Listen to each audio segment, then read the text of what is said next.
Ooh.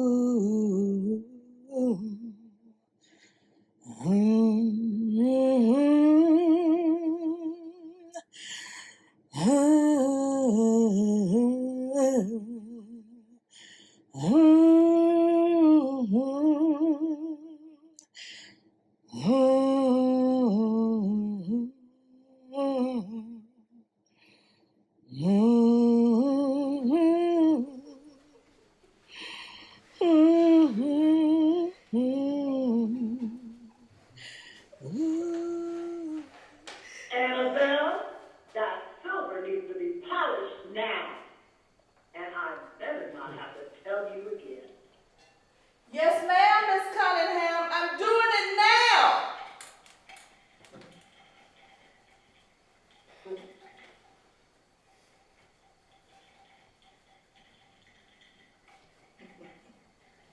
You ever had a time when you knew you were supposed to do something but you didn't do it? Now, maybe it was fear that kept you from doing it, but you didn't do it. Deep down inside, you know you should have done it.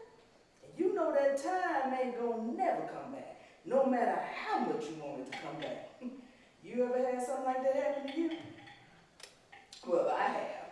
It was some time ago, it was this boy named Howard. Now they tell me Howard was born a moon or so before me, so he wasn't that much older than me. But now Howard was one of them people who was born old. To look at him, he ain't look no different from nobody else. But when he opened up his mouth, he talked just like old folk. Oh, I would hear Howard say some things I ain't never heard nobody say before. But one night it come to me. That's mostly when we talk at night. See, Howard won't want to hold back by what he was thinking. He just come right out with it. And Howard could come up with some stuff.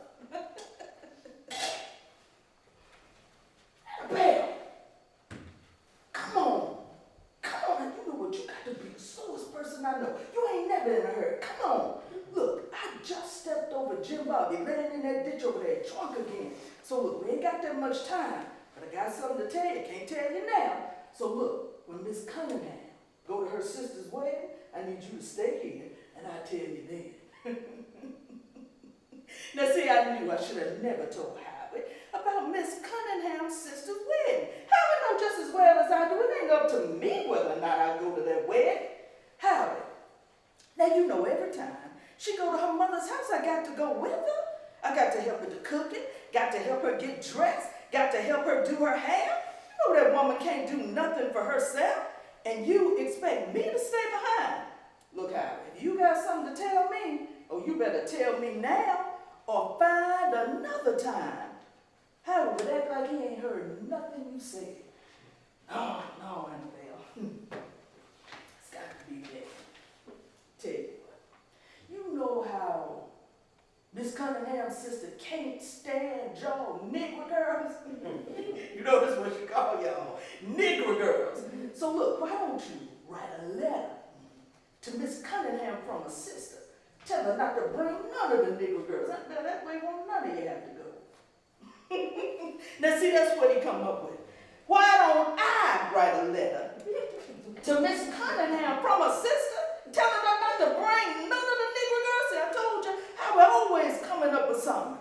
Now, Howard, see, you think just because I can read, I got a good hand at writing. Now, I ain't got no good hand at writing, Howard. No, listen. So, when I get caught, and God only knows what kind of punishment she gonna come up with, what you gonna do, Howard? Huh? What you gonna do? Come running down here in the middle of the night staring at me, talking about you sorry. No, I ain't writing no letter. You can get that out your head. And I know you remember that time she blamed me for something I didn't even do. See, I was in the dining room, setting the table, getting ready to put lunch on the table. And I could hear Miss Cunningham talking to her oldest boy, Frank. Now, I tell you something about Frank. Ain't nothing good in Frank. Nothing. And I know what you're going to say. Oh, Annabelle, it's some good in everybody. That's what they told you, right? And you believed them? But if you met Frank, you know that was a lie. Because ain't nothing good in Frank. I could hear hear her in there telling him not to be horsing around in that parlor. And see, he old enough to know better.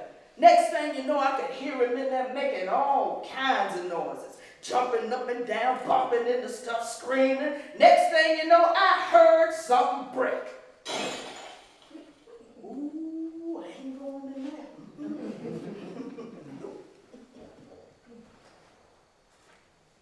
Annabelle, come in here.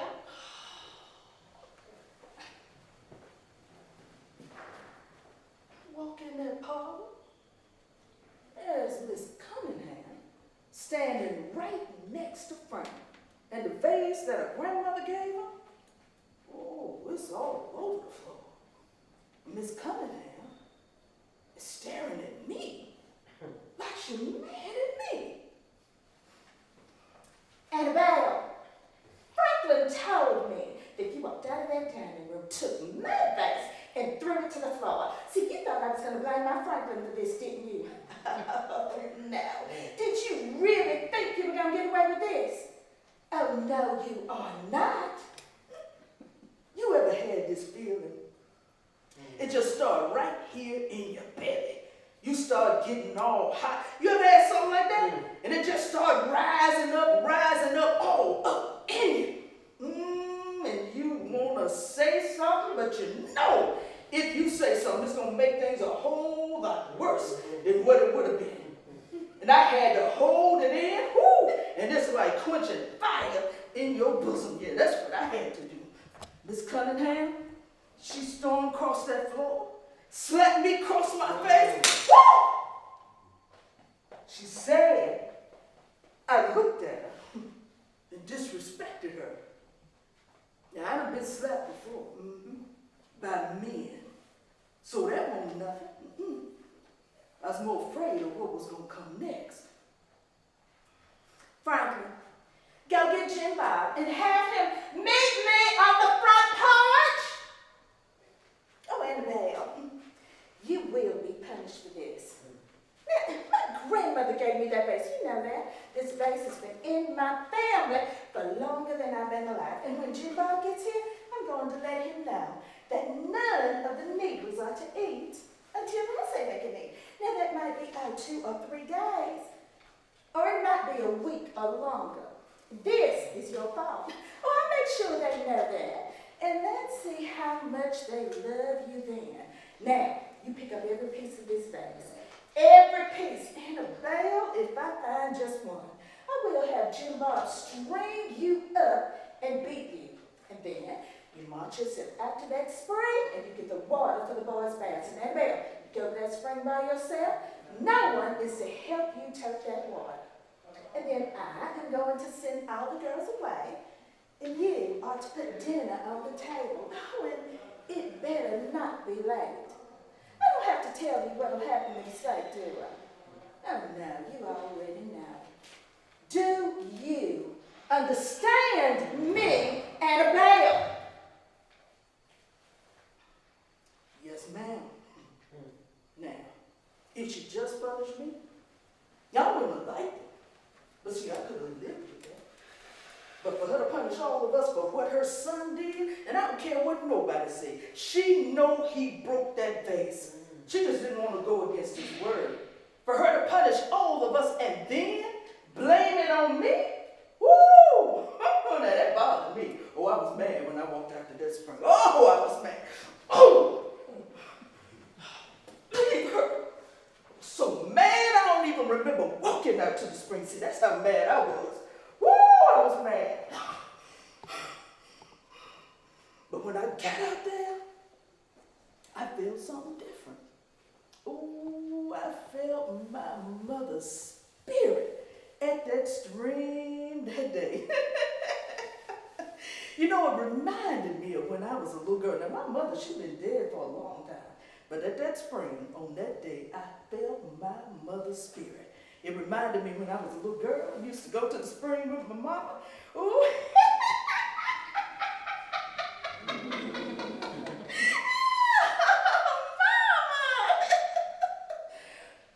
My mama used to call me Zella. She said she didn't care what these white folks called me. I was always gonna be Zella to her. I don't like for nobody else to call me that.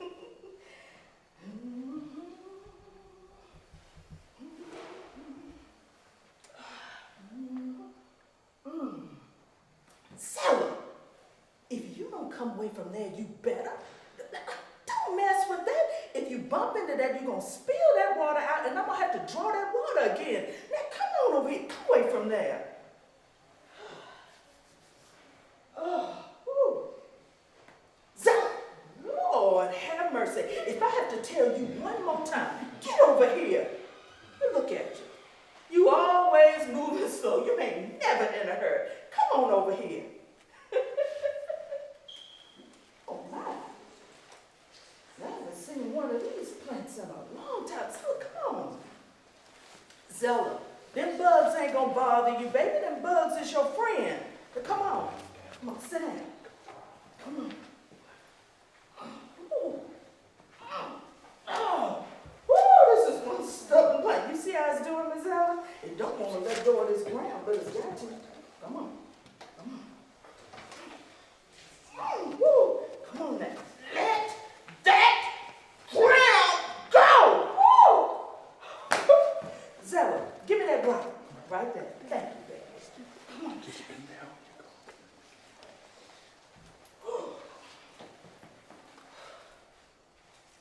Come on. Oh, there it is.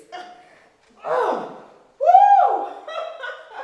Baby, it's so stubborn. Oh, it's got the want to come up for you. Now, Zella, look at this. You see this plant? Look at it. Look at it good now. Zella, you got to remember this, baby. You got to remember this, Zella. Look at the plant. Look at the leaves. You see the leaves? Look at the size. You see that? Look at the color. Look at it good now. Zella, you got to remember this. Look at the root. Oh, it's big, ain't it? Look like something you can eat, don't it? Mm-hmm. But Zella, you ain't to never eat this plant. You hear me? It'll make you so sick. It'll make you think you died. But baby, it'll make you wish for death. But Zella, if you ever need to use this plant, don't you be afraid to use it, okay?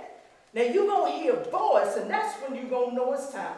And when that time comes, Zella, this is what you do. You gotta chop it up, you hear me? You gotta chop it up and make it real small. Pick up some of these little pieces of, you feel that little piece of dirt, them tiny pieces? You gotta chop it up like that. Chop it up, make it real small. And then, Zella, when you cook for them, you put it in the food, and you stir it up. You stir it up real good, and you give it to them. But you ain't to never eat it. But see, there's gonna come a time when you're gonna need it. And when that time comes, don't you be afraid to use it. But now you listen for the voice, Zella. Don't you use this plant till you hear the voice. Don't you worry, baby. You know it when you hear it. I could feel my mama at that spring that day. Whew. I got the water for the boys' bath. I started back to that cookhouse.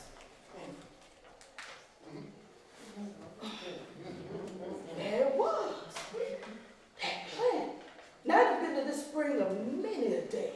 But I ain't seen that plant since the day my mama showed it to me. Now I ain't saying it won't there. I'm saying I didn't see it. The plant wasn't stubborn that day as it was the day my mama tried to pull it up.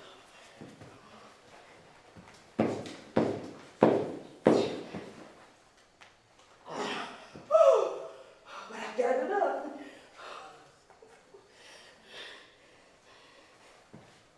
I got back to that cookhouse. Miss Cunningham, she done sent everybody away. Told me I had to do dinner all by myself. She said it better not be late. I don't know how I did it. I don't know how I did it.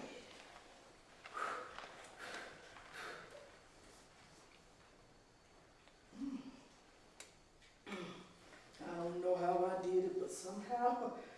got it done. And I didn't know what to do with that plant.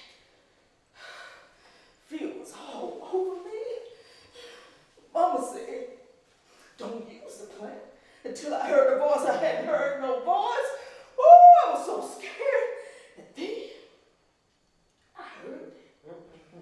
It was my mama's voice. Dylan, if y'all can't eat, they can't eat either. I chopped that plant up. I chopped it up. I chopped it up.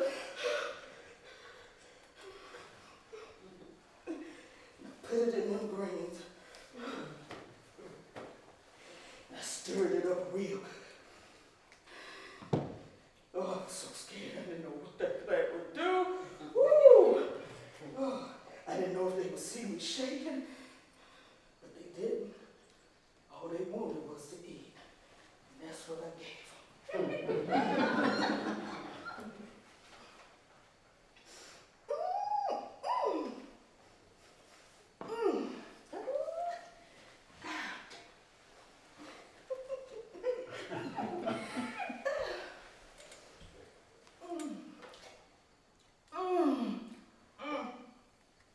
Oh, this is some of the best food I have ever had.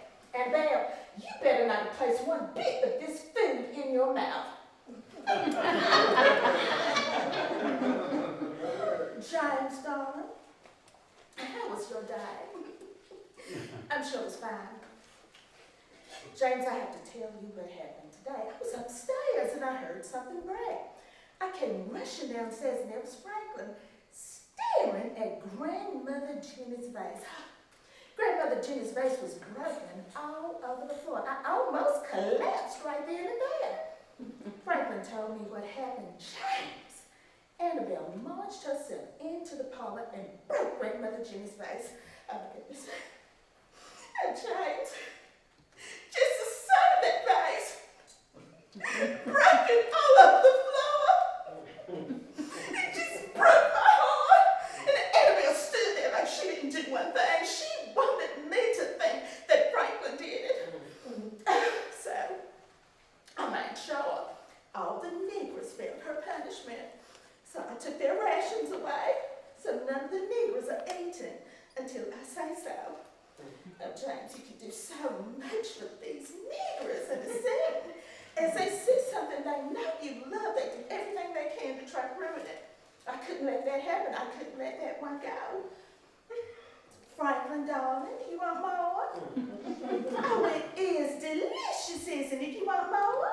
Okay. Annabelle, don't stand there like the fool you are. Give Franklin more. Now, see, this will teach you not to break things you cannot replace in my house. I piled them greens on Franklin's plate. More for you, Master Cunningham? Yes, sir. More for you, Miss Cunningham? Yes, ma'am. Is that enough? You want more? Yes, ma'am. Woo! I can't tell you what else they talked about for the rest of that dinner. Woo! I was worried about what that plant was going to do, and they didn't even notice it in their food. So that means I did it right. I did it just like Mama said do it. When dinner was over, I cleaned up all the dishes and kind of washed up before heading back to my cabin.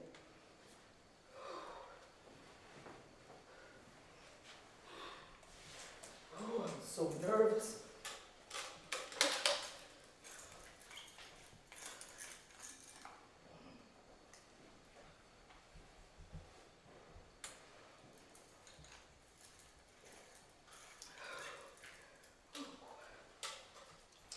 Chloe was sitting over there, staring at me. Ain't feel much like talking, because I didn't want to hear what Jim Bob said to everybody.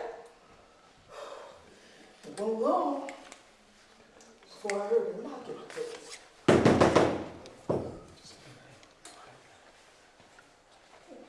It was a doctor, letting me know that everybody in the house took sick. told us to come back in. Yes, sir, ain't nobody in here but me. I'll come. I didn't want Cobra to come. But see, I didn't know what I was going to find. I walked in that house and the first thing I noticed, was a smell. Smell terrible. I could tell they couldn't keep nothing down. There was Miss Cunningham sitting on the floor. She was rocking back and forth real fast. She was seeing people that weren't there. She was hearing voices that weren't there. But see, I always knew if the right person came along, it could drive her plumb out of her mind. I just never knew that person would be me. Make it stop! You shut up! Make it stop looking at me! His eyes! Make it stop! I didn't do it! You shut up! You shut up! Don't you say that no more! I want my mama! I want my mama! James? James! Oh God, please make it stop! Please make it stop! Ooh, I never seen nothing like that before. I used to hear her talk about what she called crazy people. Said that could never be her because she had all the intellectual abilities. That's how she said it. But she was crazy now. Now the boys at that time, it was Frank and his baby brother Charles now. They had what the doctor called the dysentery. And Frank had it more than Charles. I didn't get that much of Charles, but Frank, he was on fire.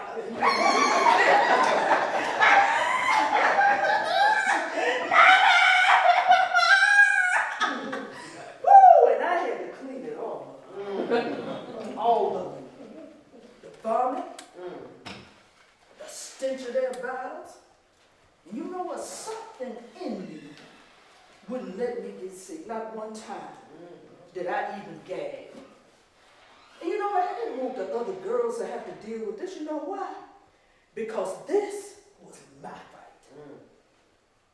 Master Cunningham, he was bent over sick.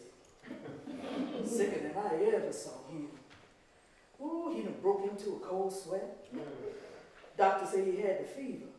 Now, I did wonder if that doctor would figure out that I put that plant in their food.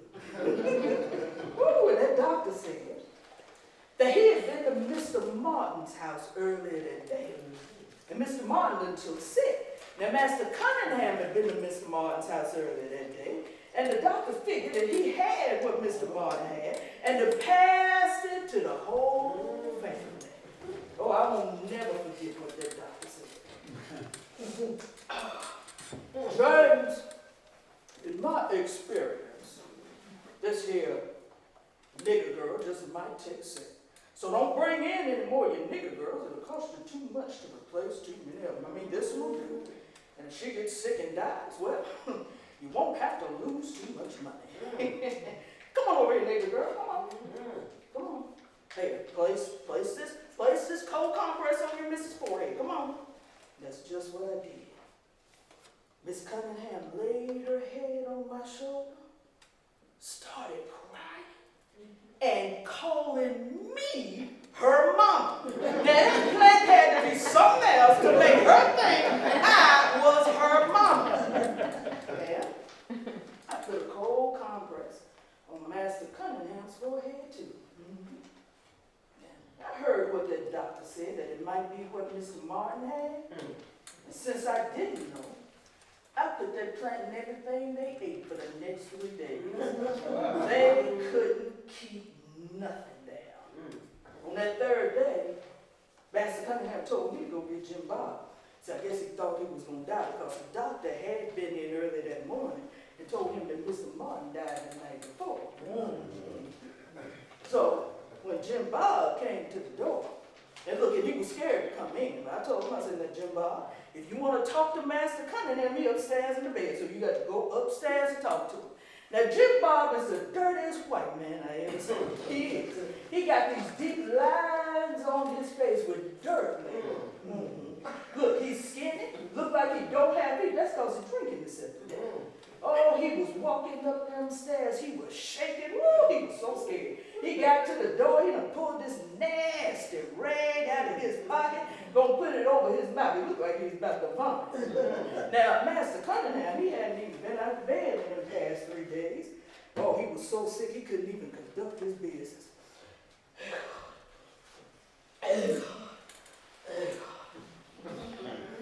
Jim Bob, is that you, boy? Come on in here. What, you scared or something? Come on in here. Jim Bob, look. I need you to go get my brother Frankfurt, all right?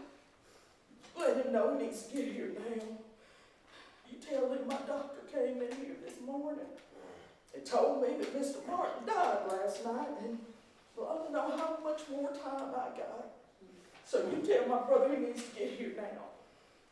Jim Bob, I might need to sell some of my niggers, and I want to get a good price for them, all right? They ain't had nothing to eat in about 3 or 4 days. So Jim Bob, I need you to start back giving them their rations. And Jim Bob, give them a little extra, because like I said, I want to get a good price for them. And Jim Bob, start getting the word out that I might be selling some of my niggers.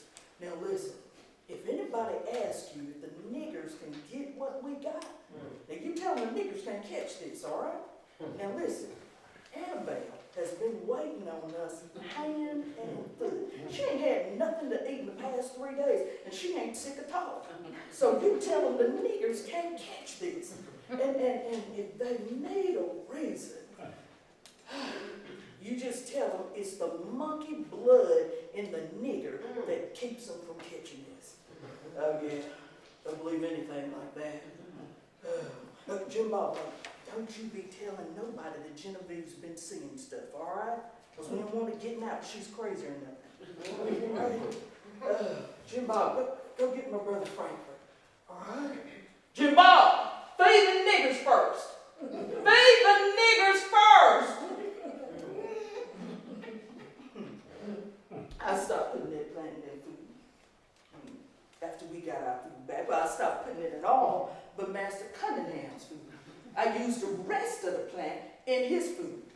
I think there was that monkey blood in me that made me do that. Howard, still standing there. See, Howard, I know you remember that. When I do something, she punish all of us. I can't have that on me. So no, I ain't writing no letter, Howard. You can get that out of your head. I ain't writing no letter. Well, Belle, you know I remember that. But you know what?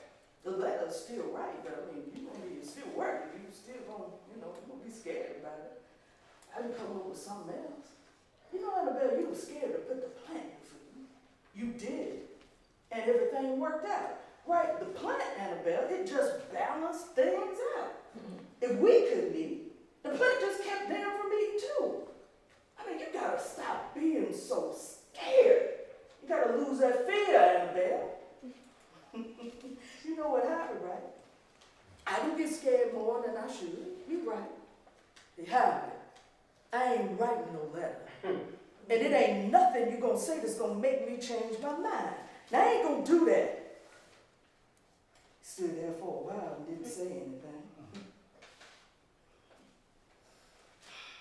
Annabelle, do you want to go to that wedding? I ain't think you wanted to, but maybe you do. Do you want to go? And see, I ain't never wanted to go to nothing they had, but what choice have I had? Howard, you know I don't want to go to that wedding, but I ain't got no choice. She'll make me go. Well then, Annabelle, if you don't want to go, then you got to make her think you really want to go. All right, so tomorrow, walk in that house and just start smiling. Annabelle, smile all day long till she sees you. Smile. Howard, Miss Cunningham don't see us. The only thing she do around that house is give out orders. And the only thing she see is her stuff. Now, see, you don't know what it's like working in there. How she don't see none of us. She'll see a common dog before she see us. All right, Annabelle, look at me. Look at me, Annabelle. What makes you smile? What makes you smile, Annabelle? You know, in all my life, ain't nobody ever asked me nothing like that. Ain't nobody ever cared. And the only thing that came to my mind was my mama. My mama made me smile. When I said that, Howard started smiling. He know my mama. Annabelle! Miss Elizabeth make anybody smile. So listen, tomorrow when you walk in that house, start thinking about your mama and start smiling. Annabelle, if you smile like you smiling now, trust me, she'll see you. All right, Howard. I'll do it. Now, it ain't much to smile about in that house. We work every day from before sun up till after sundown. And the only time I don't mind working is when I work with Clover. Now, Miss Cunningham, she say we talk too much. You know what, she right. We love to talk to each other. And Miss Cunningham, she thinks she got all the sense. She'll make me and Clover start cooking in the cookhouse. Then she'll make Clover stay, finish up, make me come in the house and serve. She do everything she can to try to keep us away from each other in that house. But now, Clover and I, we share a cabin, so we still get our time to talk. Now, since I told Howard that I would walk in this house and start smiling, and I am a person of my word, I don't lie. Okay, so most of the time, I don't lie. I started thinking about my mama, and it wasn't as hard as I thought it would be. And on that day, Miss Cunningham, she had a visitor, Miss Catherine Johnson. Now, I'll tell you something about Miss Cunningham. She talked more than anybody I know. Talk all day long. She'll talk, ask you a question, and just keep right on talking. That's because she thinks you already know the answer. Catherine. Oh, Annabelle is going to do my hair just like she did for my cousin Emily's wedding last spring. Oh, I received compliments from both men and women. My sister Elizabeth was beside herself trying to get attention. You remember my sister Elizabeth, don't you? Of course you do. Who could forget Elizabeth? Why, she is a picture of loveliness. But at my cousin Emily's wedding last spring, all eyes were on me. Oh, and Annabelle is going to do my hair just like that. I mean, I'm not trying to outshine my sister, I'm not. But oh, I do want to look good.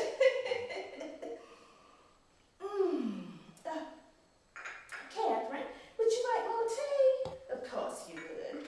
Annabelle, get Catherine some more tea. Annabelle,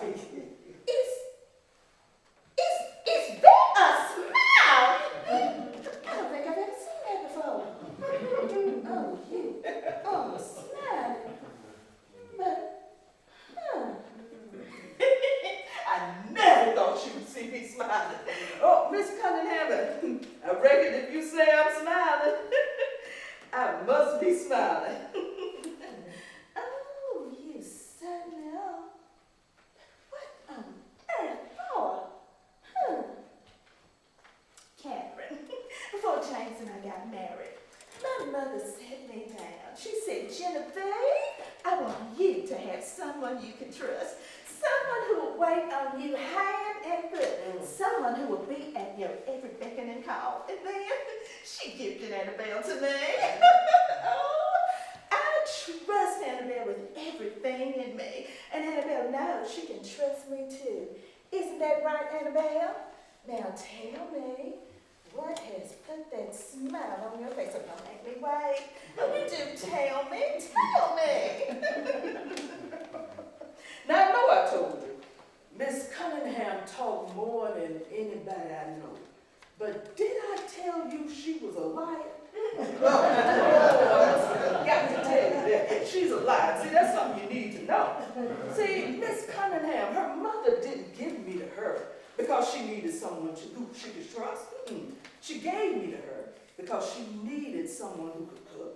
Gave me and Clover to her because she needed someone who could cook and keep house. See, I told you she was a liar. Now you know. The only thing she really wanted to know is why I got this smile on my face. And I hadn't even thought that far into the plan. The only thing I thought about was Ezra and his ginger cakes. Yes, ma'am, Miss Cunningham. You want to know why I'm smiling? I'd be glad to tell you why I'm smiling. I was thinking about Ezra, and just like that, Miss Cunningham made up the rest of the story. Ezra, woo! You are setting your sights high, aren't you? Captain, Ezra is the head Negro on my father's plantation. Do you remember when my father took sick about 2 years ago? Of course you do. Oh, I knew Daddy would feel better with his little Jenny by his side. That's what Daddy calls me, his little Jenny. Ooh, Ezra was by my father's side day and night. He was moaning and groaning and wishing and hoping and praying. Well, as much as a Negro can pray. Oh, I hate to hear a Negro pray. And they do it all the time. You know what I say. Lord, don't hear the prayers of no Negro. Anyway, I mean, it's like a mockery. It's so unnatural. But anyway, Ezra was sitting by my father's side wishing that it was him instead of my father who was sick. See, Ezra, he loves the family, the whole family. Ezra is a good Negro. Oh, we need more like him. Oh, Annabelle, I take it that you are looking forward to my sister's wedding almost as much as I am. Yes, ma'am. I reckon I am. Now, just the thought of her thinking that I wanted Ezra for something other than his ginger cakes, whoo, made my stomach hurt. Ooh, Ezra is the first person you meet when you walk on Wilson Plantation. See, that's Miss Cunningham's family. He's like the gatekeeper of the house. You ain't getting in that house unless an Ezra let you in.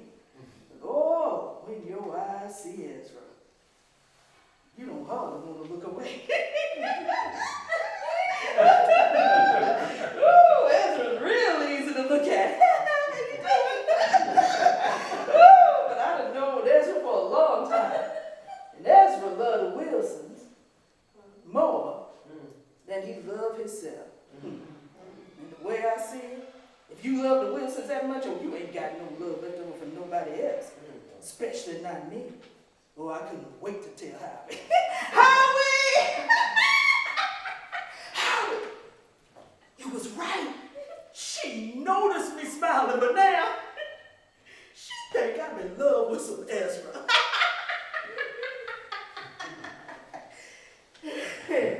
Ezra? She think you want Ezra? Oh, Annabelle. Let her think it. All right, so look. Tomorrow, when you go back, keep smiling. But now you got to do more. Like sing or hum. Annabelle, you got to make her think you want to see Ezra bad. Like you need. Yeah. Annabelle, listen, you got to make her think you want to see Ezra more than you want to see your own mama. That next day, I got there early, had breakfast started. I walked in smiling and humming. You want to hear something funny? The only song that came to my mind was this song Ezra used to sing all the time. The song Get On My Nerves, but it's the only one that came to my mind. He'll start humming.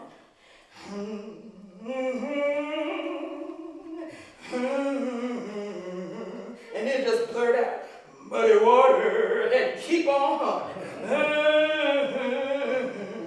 And that's exactly what I did. Now, I don't know why he sang that song, but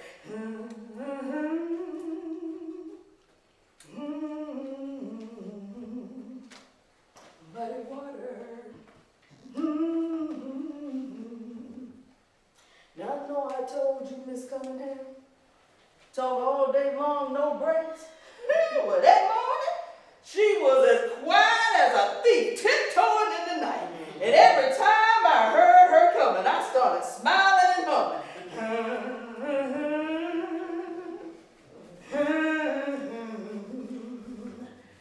Muddy water. I wondered if she's sick, because she don't never shut up. Woo! And don't get me wrong, it was nice not to hear that voice around that house. But it was so quiet in that house until it just felt strange. I done cleared all the dishes off the table. I was heading upstairs to put the finishing touches on her wedding dress. And every time I heard her coming down that hall, I started smiling and humming.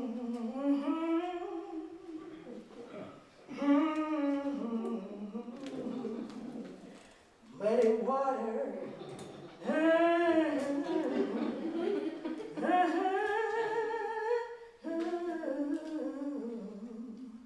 Muddy water.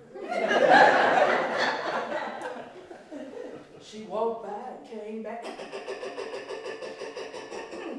Well, aren't you just the happiest thing on this plantation? You've been humming all day long. I said, have I?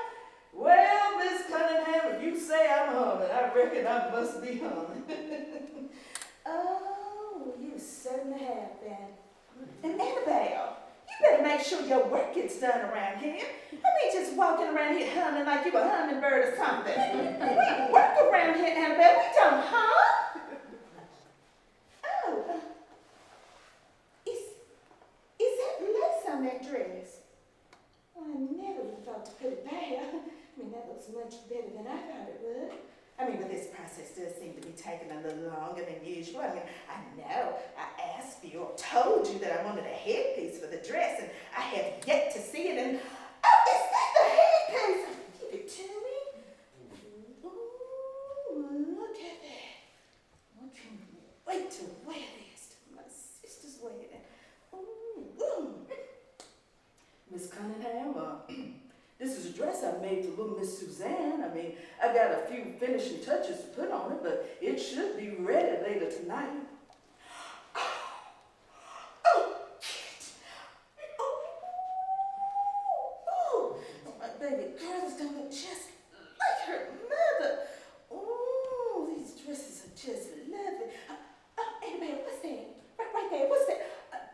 Did you make a bonnet for little Suzanne's dress? Did you? No, ma'am. It's an apron. You said I could use some of the extra material to make a little something for myself. I hope that's all right. An apron? Well, I thought you would have made a bonnet for Suzanne instead of thinking of yourself. But I did say you could use some of the extra material to make a little something for yourself. But you did make a bonnet. Now, why didn't you just show that to me earlier? Got me all worked up over nothing. So I take it you plan to use that apron to serve at my sister's wedding? Well, no one else will have an apron like that. I guess you want to stand out for someone, huh? I mean, that apron is a little fancy for a Negro servant girl, but I'll allow it. Oh, yes, I know you want to see Ezra. I will allow it. You know, Mother always said it was hard to be a Negro girl when it comes to working with your hands. Oh, Mother knew exactly what she was talking about. Oh, you certainly know how to use those hands of yours. Oh, these dresses are just lovely. I mean, I'm sure there'll be several women who want to dress just like these. I might have to hire you out and make a little extra money for myself. Oh, yeah. See, that's why God placed you Negroes here to serve with whites. I mean, we weren't made for all of this. Yes, God blessed us with all the intellectual abilities. Oh, Annabelle, you have outdone yourself today. Well, don't just stand there. Get back to work. Howie! Howie! Ooh, Howie. I hummed all day long, all day, Howie. You remember I told you that song that Ezra sang all the time?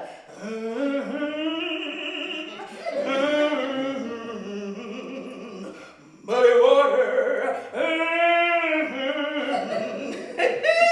sang that song all day, Howie.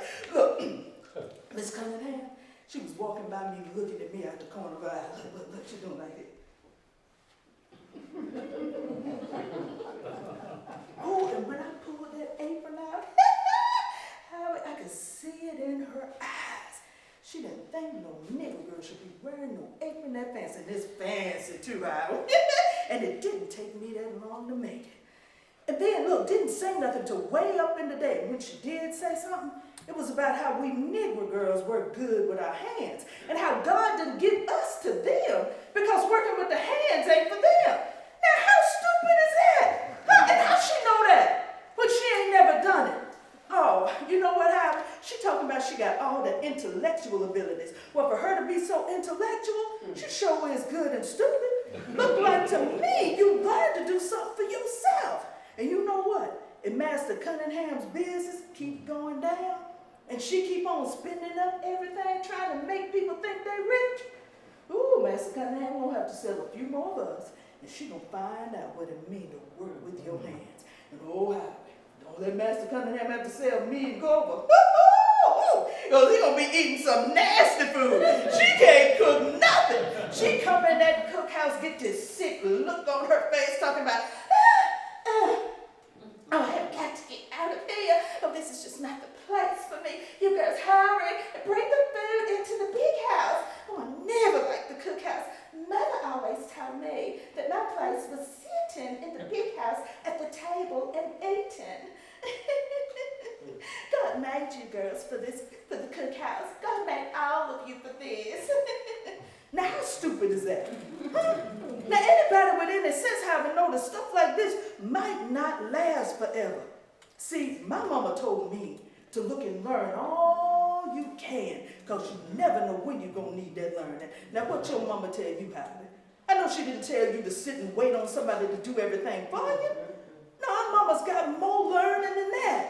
You know, we might have to work with our hands now, but you know what, Howie? We know how to work with our heads, too. Muddy water. Ooh, Annabelle. So you got to do more. Annabelle, you got to do something that'll make her think she's punishing you if you don't go. Annabelle, you got to do something she hates. Something she hates. Ooh, I know what to do. Oh, she hates for us to change our hair. She think Master Cunningham gonna get eyes for one more of us girls. Now, I don't think I'm one he interested in. No. But see, he talk good. He talk real sweet to all of us. And you do know, Master Cunningham like to make them little midnight trips. You know that. Not me now, but he do like to make them little midnight trips. And so I can change my hair, make her think I'm doing it for Ezra, but ooh, she's so worried about Master Cunningham, she gonna make it about him. So I can get Clover to help me change my hair. See, I know her well enough to know that about her. I get Clover to help me change my hair. And see, that ought to be enough for her to tell me I ain't going nowhere. Then next morning, I got up early, I woke Clover up. She wasn't too happy about that. But I knew she'd help me out. Now, I don't talk to Clover much about Howard, because on this plantation, it's nice to have something to yourself. And I get to have Howard to myself almost every night. And Clover, she don't ask me where I've been. Mm-mm. Just like I don't ask her what she doing with Jeremiah. Clover, come on, get up. Get up, Clover. Look, I want you to help me do something. You remember how Mama used to do her hair when she was liking Mr. Moses? She put it up on her head. Can you do my hair like that? Now look, Clover, don't ask me no questions. I just want to know, can you help me?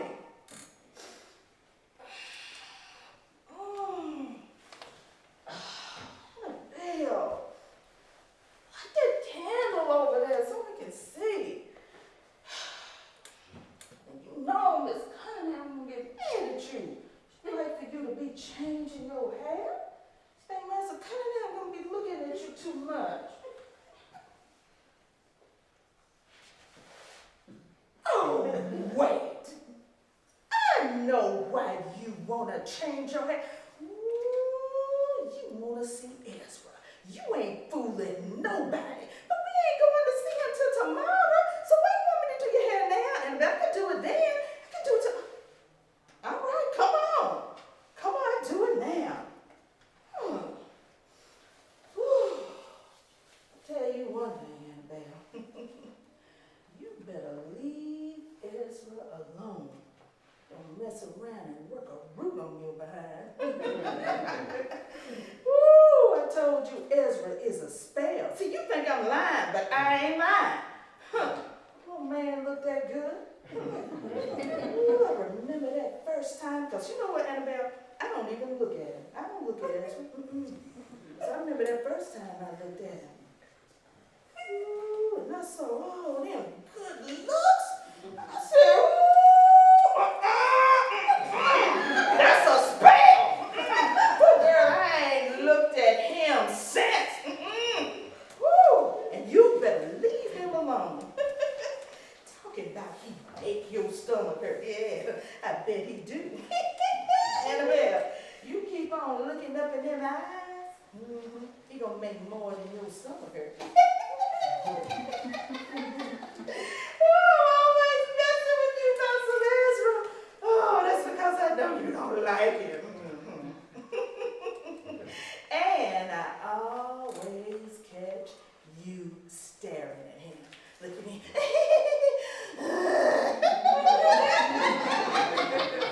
You know that's what you do.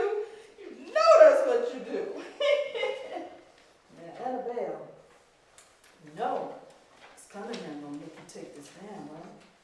You know that, right? She won't like for us nigger girls to look too good.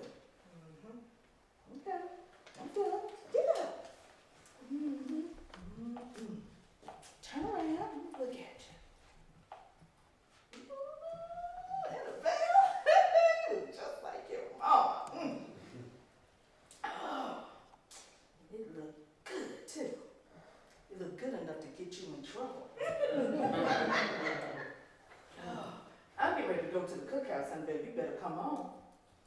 Oh, and Annabelle, don't you tell nobody I did your hair. See, I don't know what you up to, but whatever it is, you leave me out of it. Huh. Now, I don't know why Clover think I got some secret love for Ezra. I mean, I don't. I like to look at him. But I don't want Ezra. Ezra's weak. And I don't want no weak man. I walked in that house.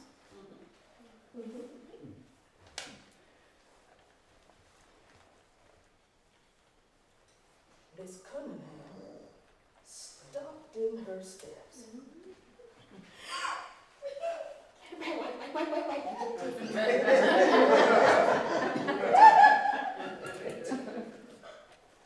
It's your hair!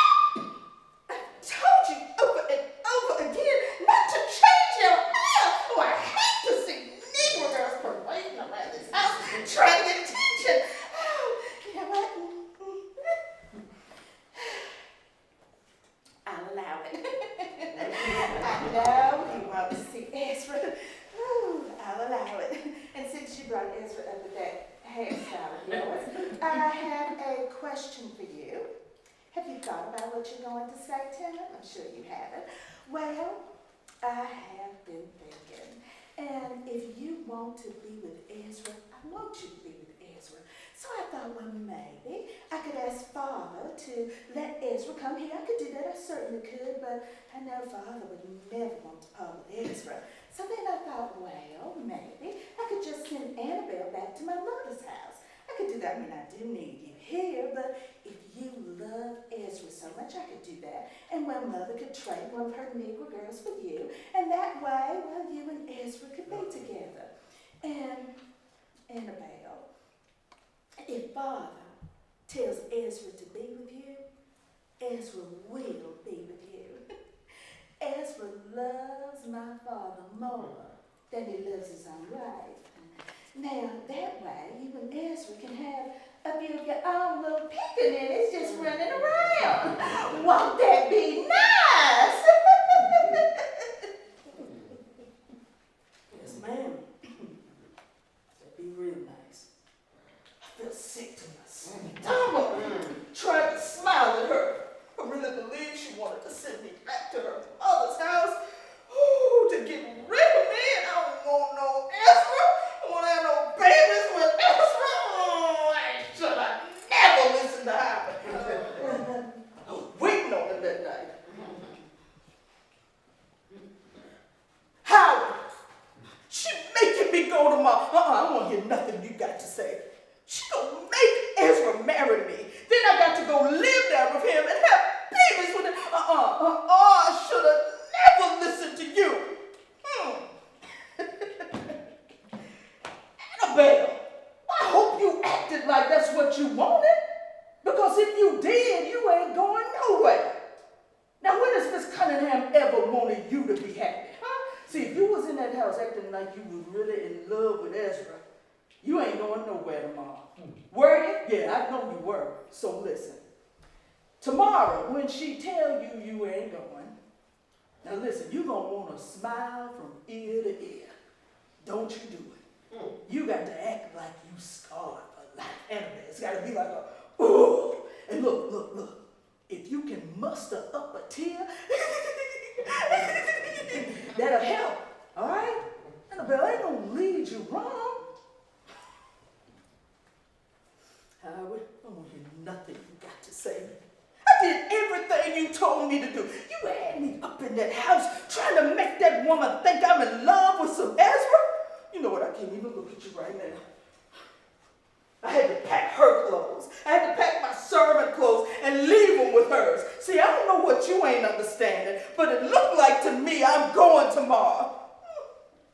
No, bye, Howard. I won't be seeing you no more. Got to get up early tomorrow. It's gonna leave me on the plantation. Oh, God. Bye. I don't want to hear nothing. I don't want to hear it. I don't want to hear it. Psst. Annabelle. When she tell you you're not going tomorrow, don't you start jumping up and down. You need to act like you about to die. You hear me? Annabelle.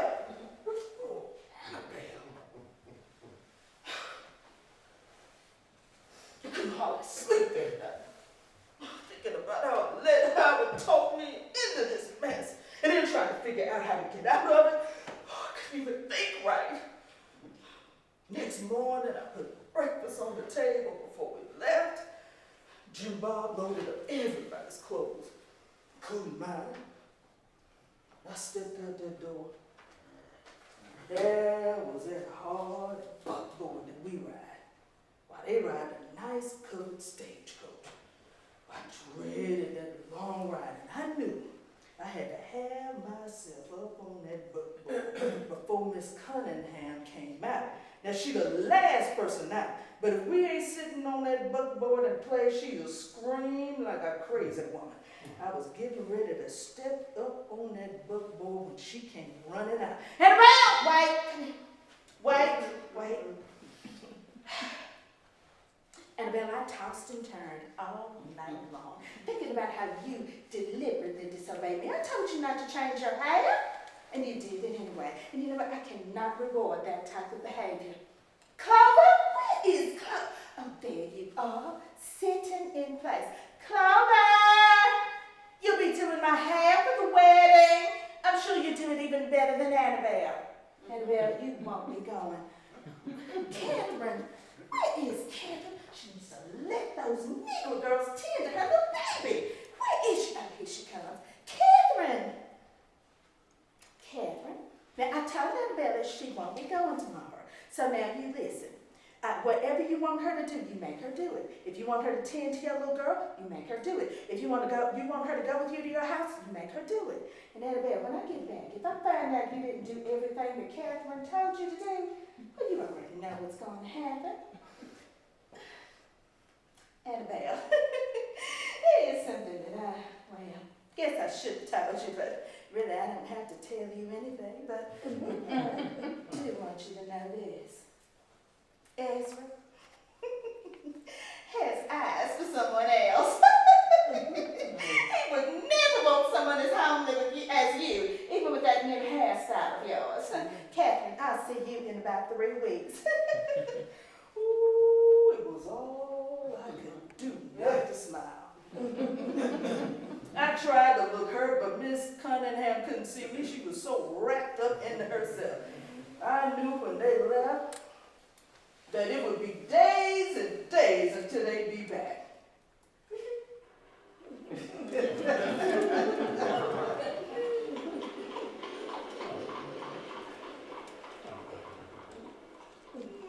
Cole looked so sad. See, I didn't tell her about my plan with Howard. I'll tell her when she come back, maybe. Miss Catherine, can I get you something? Annabelle, yes, you can. You can fix me a breakfast as you would for Miss Cunningham. Then, Annabelle, I want you to enjoy it. I know you don't have a chance to be on this plantation by yourself. And now she won't be back for 3 weeks. Now, if it were up to me, you could do anything you wanted for those 3 weeks. But Master Cunningham's brother will be coming by every day to make sure everything is all right. I'm supposed to come with him. He's going to check to make sure everything is fine in the field. I'll be checking to make sure everything is all right in the house. Now, Annabelle, if he wants something to eat, you'll have to cook for him, but I'll come and get you. But then when we leave, you can do whatever you want to do. And if I can talk him into coming every 3 or 4 days, every few days, I'll do that. Annabelle, you know what? You don't have a chance to be on this plantation without Miss Cunningham. I want you to enjoy it. You might not ever have this chance again. See you tomorrow, Annabelle. Thank you, Miss Catherine. Oh, she always was different from Miss Cunningham. You don't even know why they're friends. I was right. Ooh, I can't wait to find out what he had to tell me. Ooh, ooh, it makes me want to sing a song my mama used to sing. Y'all would call her Miss Lizzie. That's right. And she'd sing a song that sounds something like this. I sang, Lord, Lord, Lord, you sure been good to me. I say, Lord, Lord, Lord, Lord, you sure been good to me. I say, Lord, Lord, Lord, Lord, you sure been good to me. 'Cause you have done what this world could not do. I've never been on the plantation when the Cunninghams was there. I'd always have to travel with them. Now, Master Cunningham left Jim Bob in charge and his brother to come by here and there. Now, Howard told me not to worry because Jim Bob was always complaining that he didn't get paid enough to stay on the plantation the entire day. So he would generally cut out with a strong warning. Don't y'all niggas do nothing stupid! See, that's what happens. When you marry somebody who want everybody to think you rich, you end up hiring people who don't care about what they're doing because you can't pay them enough to care. Now see, Jim Bob loved drinking more than he loved hating us. So when Master Cunningham and the whole family take off for a long trip, Jim Bob ain't got no reason to stay around. See, now you know why Master Cunningham's brother had to come around. And he a drunk too.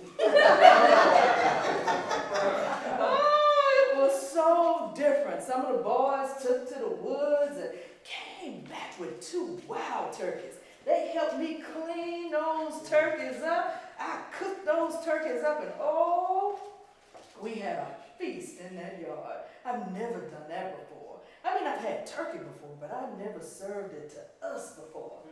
Oh, it was different. And Jeremiah, he always liked making up songs and singing.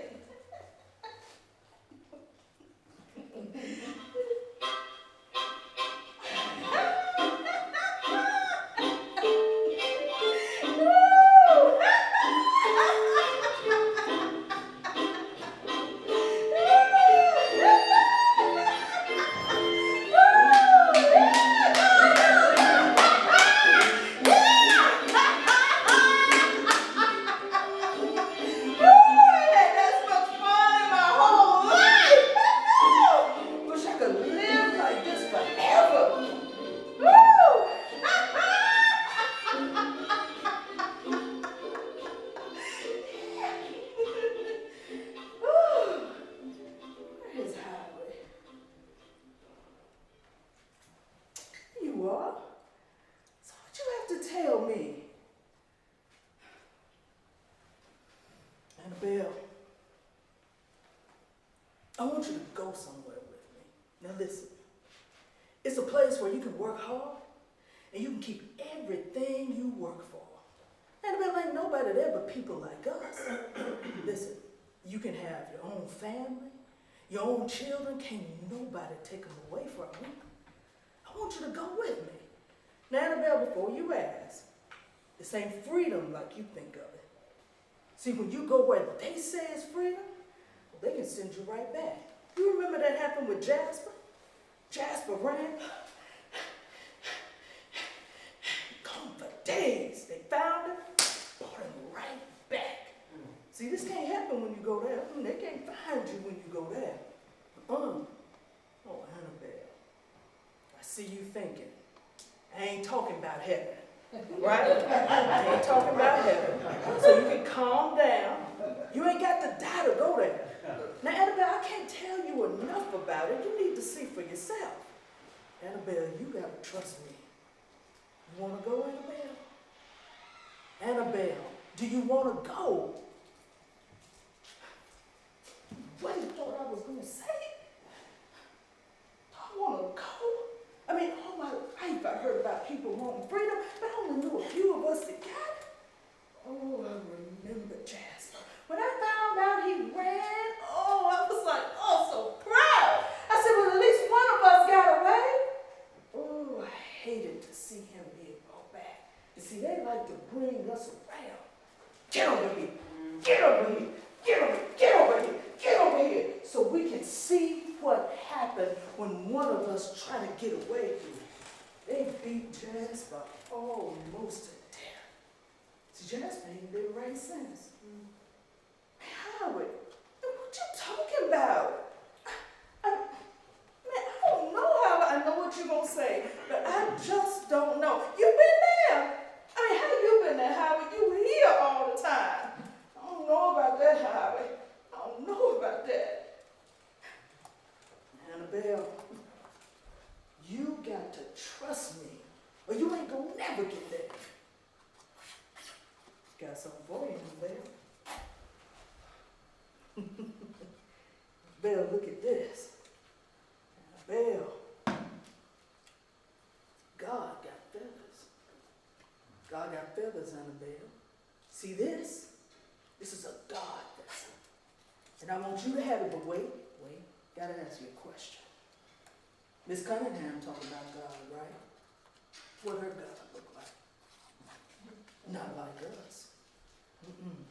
But see, she don't know nothing about this God. See, this God will take you there. Look at this feather. Look. Annabelle, you see us in here. From the darkest of black to the lightest of brown. This God is for us. This God will take you there.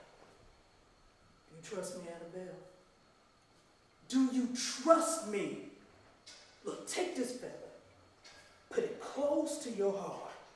And Annabelle, when you see me calling for you, don't stop, don't think, and don't fear, Annabelle, or you won't come. coming, Annabelle? Are you coming, Annabelle?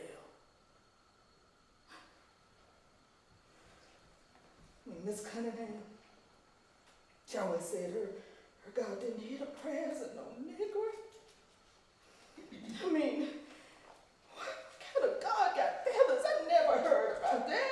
I mean, birds got feathers. That turkey we just ain't got feathers. But what kind of God got feathers?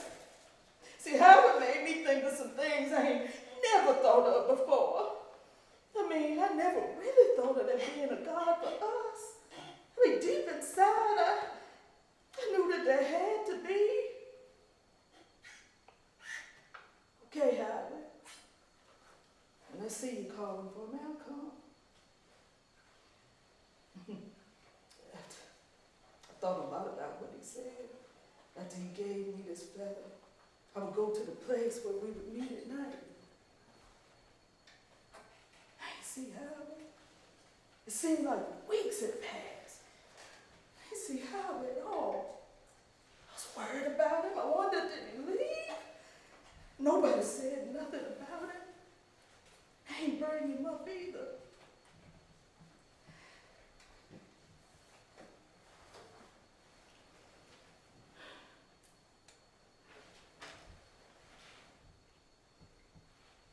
One night, I woke up.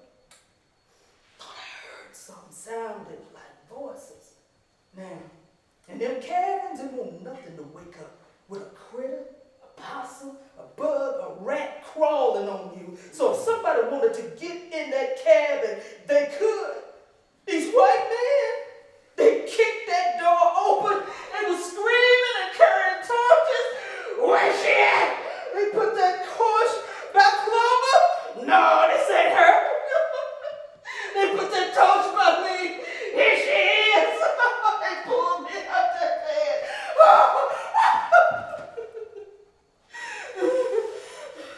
One of them grabbed me by my throat.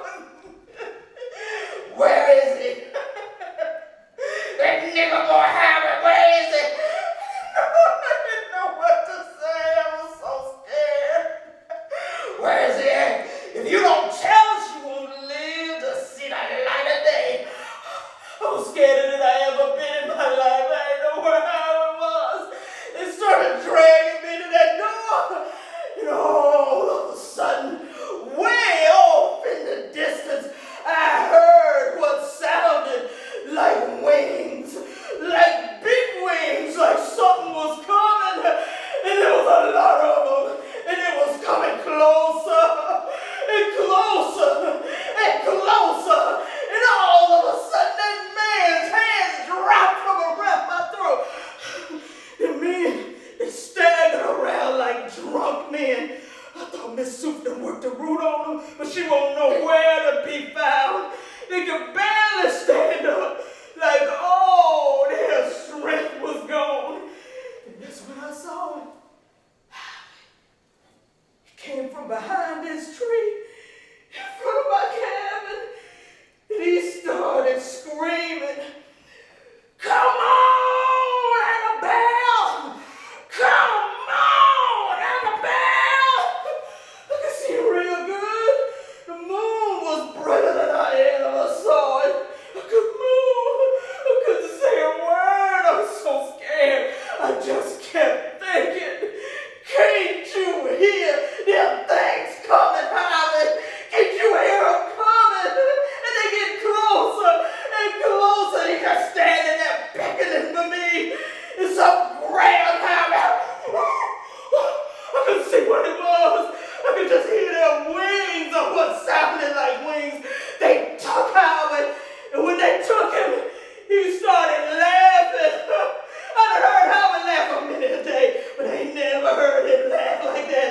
He laughed like he won, and I could see him going up and up and up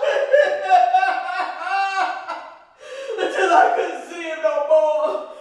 And me, they sobered up. It was like they didn't even know why they were there. They walked away like men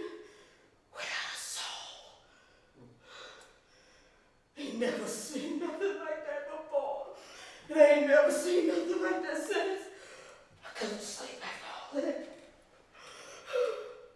I sat up what seemed to be all night long. And Clover, she didn't wake up at all. And the next thing I know, I'm waking up. I didn't know if I was in the same world or not. Clover won't there. All I could think about was Howie. Where did they take him? What was that? Oh, Clover didn't wake me up. If I show up at that cookhouse late, there'd be one more thing. But Miss Cunningham to hold against me. See, that ain't like Clover. I headed to that cookhouse. Oh, my body ached in ways I didn't know a body could ache. Oh, I felt weak. Something took something from me. I got to that cookhouse. I could see Clover working like she always worked. I just stood there staring at her. Made me think about when she came on Wilson Plantation, just a young child. I remember her mama was sickly. Remember that because I remember her mama being buried. And mama never talked to me a whole lot about that. She just started taking care of me. And Clover, see, Clover's like a sister to me. Mama said, she is my sister.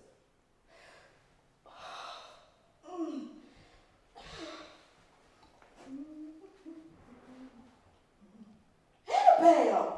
You up and about? Come on. Ooh, you look like a walking death. Come on, sit down. Get your biscuit here. You need to get your strength back. You've been laying out in that cabin sick for 4 whole days. I bet you don't even remember. We couldn't even wake you up. They even got a doctor to come see you. He said you'd be up and about in a few days, or that you might not make it. Guess I shouldn't have told you that. You know, Annabelle, they wouldn't even let me stay with you out in that cabin. They thought I was going to get sick. They were glad when they found out I wasn't getting sick. Oh, but Annabelle, while you been sick for those 4 days, I've been with Jeremiah. Woo, Jeremiah made me feel like I was the only person in his world. Oh, Annabelle, he said he want to marry me. It ain't nothing I want more than to marry Jeremiah and have his babies. But you know, not here. You know how Miss Cunningham is. She always, oh, wait.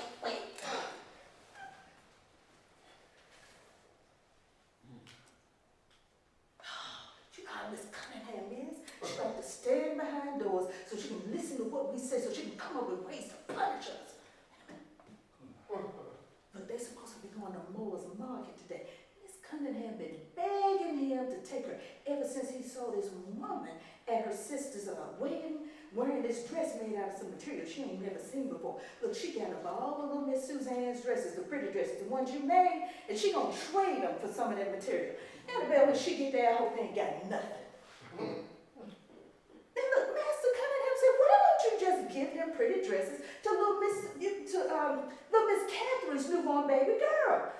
She said the dress is too good for her, said she wouldn't even know what to do with them. Wait a minute. Oh, Annabelle. Oh, she'll see me. Oh, she gonna drop everything and come running over here. Oh, please don't let her see me. Please. And if she see you, she gonna put you back to work, have you sewing some more of them dresses. You too weak for that.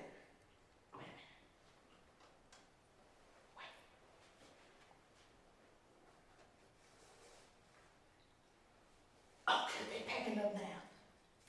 They're leaving. So now, I can finish telling you what I had to tell you. Oh, Annabelle, it ain't nothing I want more than marry Jeremiah and have his babies. But as soon as our babies get here, Miss Cunningham gonna start talking about how she gonna sell them and we don't do everything she tell us to do. And then no matter what we do, she gonna sell them anyway. You seen her do it, I have too. She just evil, Annabelle. Now we wanna go through that. I don't wanna go through that. But I do wanna be with Jeremiah. Oh, Annabelle, you took sick at the wrong time. On that same day you took sick, Miss Cunningham, Master Cunningham, he went and fetched the mail. It was his letter in the mail to Miss Cunningham from her mom. She opened up that letter, started reading it, and just about fell out. Now, Annabelle, you know how I am. You know me. If you was to fall out of that chair right now, I would just say, oh, Lord, right? You know that's how I do. She started, when she almost fell out, I just said, oh, Lord. Annabelle, she just stopped falling. How you do that? Just stop falling. Annabelle, she just reading that.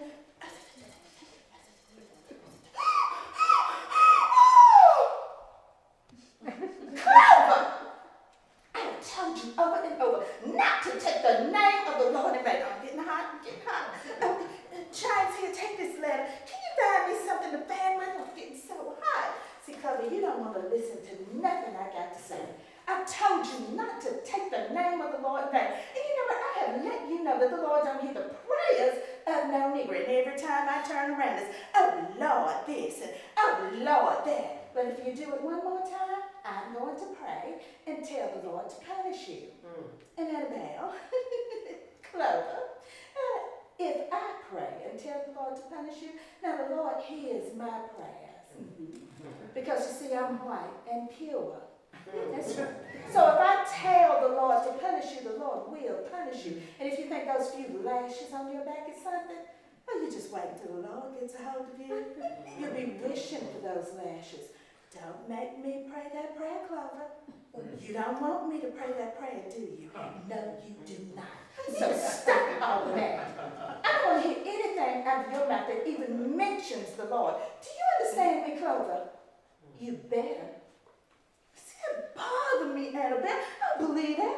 I don't believe that the Lord don't hear my prayer. You know what? When you were sick, I took out some of them healing herbs to you.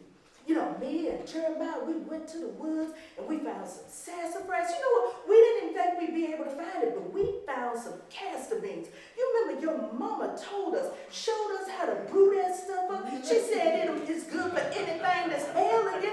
They told me not to go nowhere near you while you were sick. Every night I went in that cabin and I gave you some of them healing herbs. I sure did. And you know what, Annabelle? I prayed for you. I did. I prayed that the Lord would let you feel better. And look at you. You sitting right here. You look like death, but you're not dead.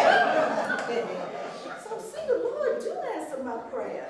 It just bothered me when she said that. And she talking about a punishment prayer? Oh, see, now, Annabelle, that's one prayer I ain't afraid of at all.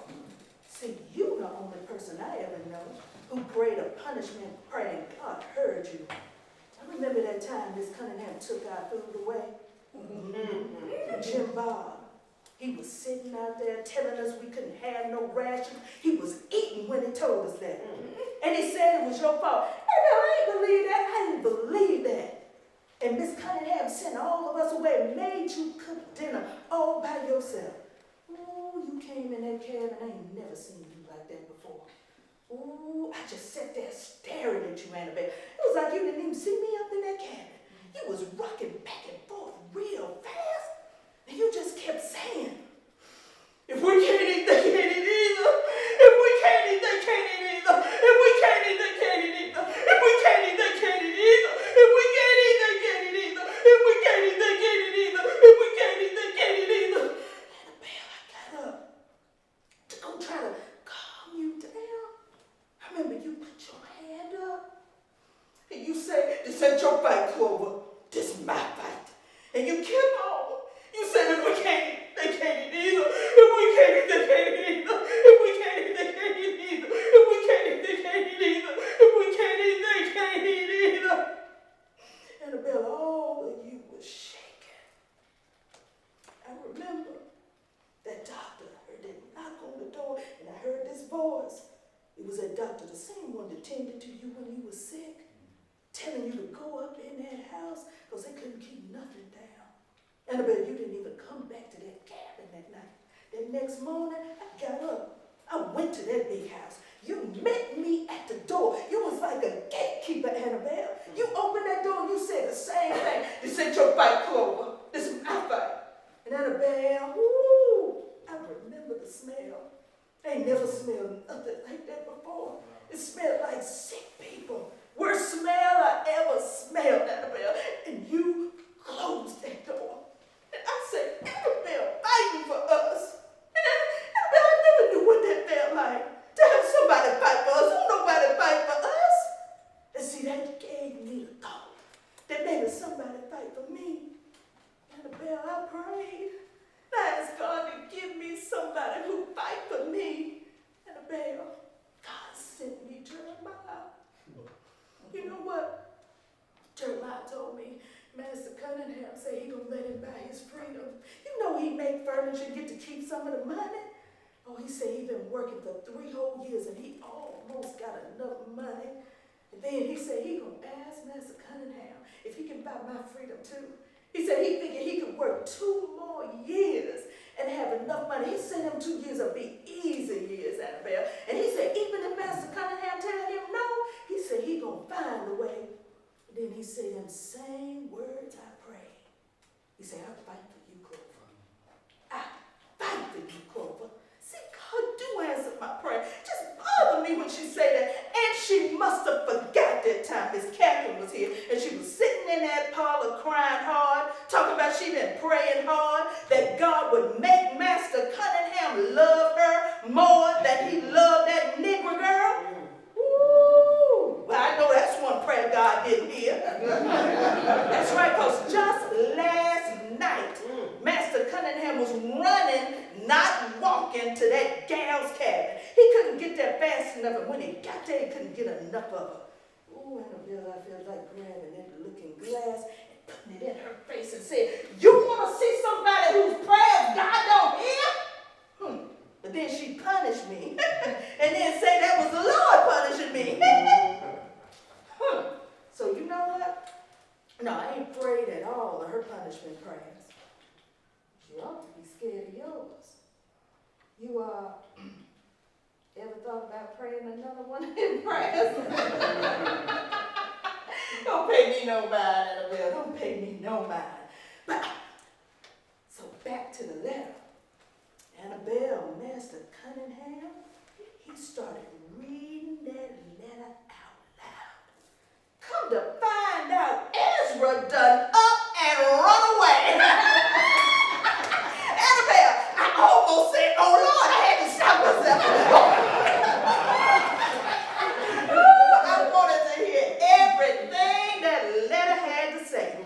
Miss Cunningham's father woke up, he couldn't get out of bed. They said he started calling for Ezra, and I could just imagine. Ezra! Ezra! Oh, Ezra! Come and get me out this here bad boy! Ezra won't nowhere to be found. They said they looked over that whole plantation. Oh, Annabelle. Ezra! Ezra! Ezra!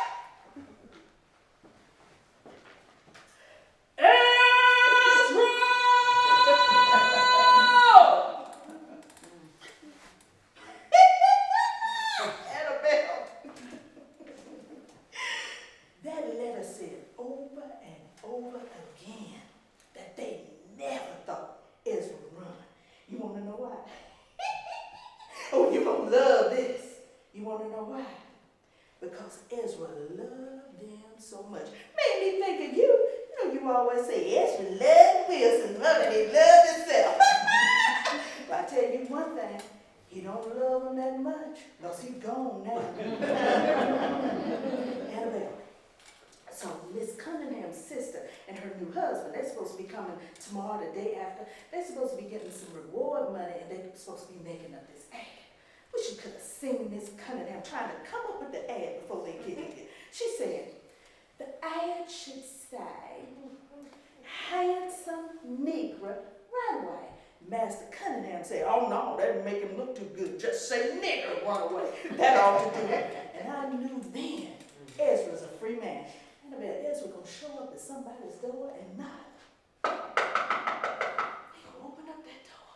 They gonna be like, well, hello!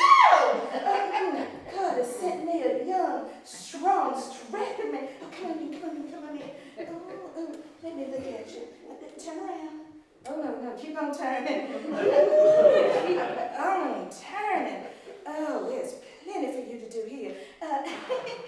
Let me show you to my room. It's right there. Yes. Oh, Annabelle, what you looking at me like that for? I told you Ezra is a spell. You can't look at him. If you do, he got you. Oh, see, Ezra had all these people thinking he'd never run. All of these people. And he gone now. See, Ezra got more sense than the Wilsons. He got more sense than me and you. And he sure got more sense than the Cunninghams. So they could put their reward money together, put their ad together, but they ain't gonna never find Ezra. Ezra's a free man. Ezra's smarter than anybody thought. Annabelle, look. Listen. Hey, listen. You look like you're about to fall out. Okay? Now look, you just go right back to your cabin. You hear anybody coming, you just start moaning. They don't come nowhere near you, they scared. Come on. I'll help you. Come on, Annabelle. I'll help you back to your cabin.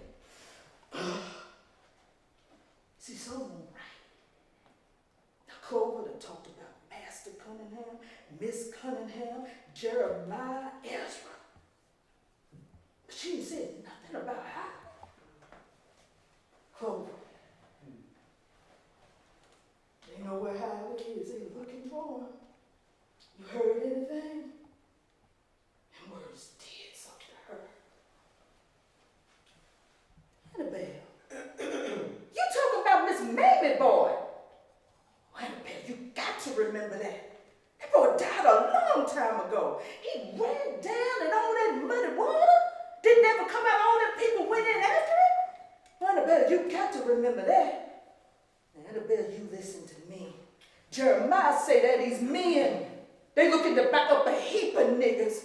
You hear me? He said the only thing they want to do is cut us open and see what's inside us.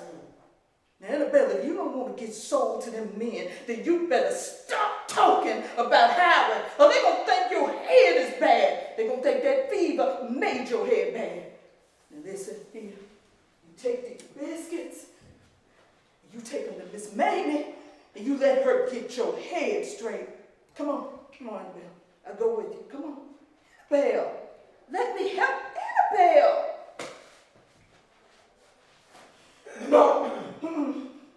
Howard didn't die in no muddy water. See, I remember years ago somebody died in that river, but it won't Howard. Why she told me, go see Miss Mamie. Miss Mamie worked harder than anybody I know. I've seen her work until her hands was bleeding. And Miss Mamie don't hardly even talk to nobody. They ain't never even seen her sitting nowhere. I got to Miss Mamie's cabin. Could hardly believe my eyes. Just sitting there, just rocking. Back and forth. Miss Mamie, I bought you some biscuits. You all right? Miss Mamie, I saw Howard last night. He came from behind this tree in front of my cabin, and I heard something that sounded like wings. Miss Mamie, they took Howard. You hear me? They took Howard.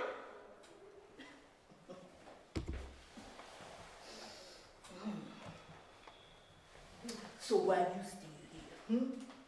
Why didn't you go with him? See, Howard was trying to give you a gift, but you still here, so that means you didn't want that gift. My boy Howard is a special boy. Now where's that feather he gave you? When you heard them wings, you didn't feel that feather start moving. You didn't feel that? Oh, Miss Mamie, the only thing I felt was fear.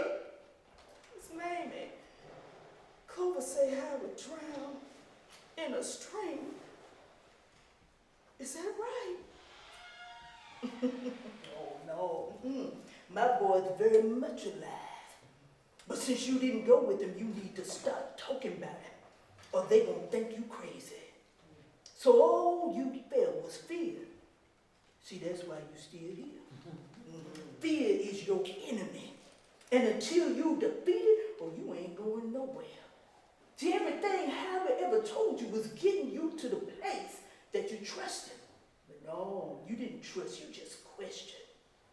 He was trying to give you a gift that only a few receive. Miss Mamie, I didn't want to die.